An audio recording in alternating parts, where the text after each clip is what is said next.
ସାଙ୍ଗମାନେ ରାଧେ କ୍ରିଷ୍ଣା। ମୁଁ ଆପଣମାନଙ୍କୁ ମୋ ୟୁଟ୍ୟୁବ୍ ଚ୍ୟାନେଲରେ ସ୍ୱାଗତ କରୁଛି। ଆଜି ମୁଁ ଆପଣମାନଙ୍କୁ ଜଣାଇବାକୁ ଚାହୁଁଛି ଜପର ମହିମା। ଜପ କଲେ ଆମକୁ କ'ଣ ଫଳ ମିଳେ?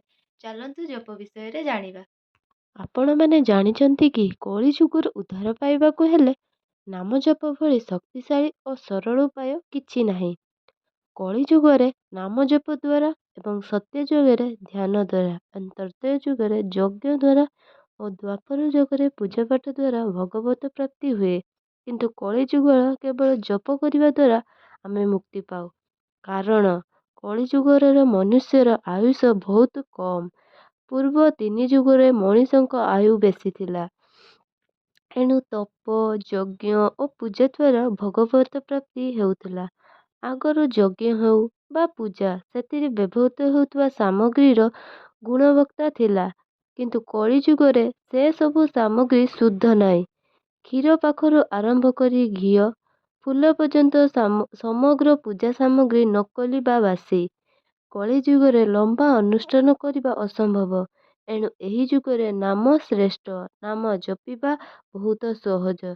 ଚାଲିବା, ବୁଲିବା, ଉଠିବା, ବସିବା, ଖାଇବା ଓ ଶୋଇବା, ଜାଗିବା ସବୁ ସମୟରେ ନାମ ଜପ କରିପାରିବା। କଳି ଯୁଗରେ ଭଗବାନଙ୍କ ନାମ ନେଲେ ସମସ୍ତ ପାପ ନଷ୍ଟ ହୋଇଥାଏ। ଭଗବାନ କଳି ଯୁଗ ପାଇଁ 16 ଅକ୍ଷର ବିଶିଷ୍ଟ ନାମ ଜପିବା ପାଇଁ ଦେଇଛନ୍ତି, ଯଥା ହରେ କୃଷ୍ଣ କୃଷ୍ଣ କୃଷ୍ଣ ହରେ ହରେ, ହରେ ରାମ ରାମ ରାମ ହରେ ହରେ। ଏହି ମହାମନ୍ତ୍ର କଳି ଯୁଗ ପାଇଁ ଶ୍ରେଷ୍ଠ ମନ୍ତ୍ର।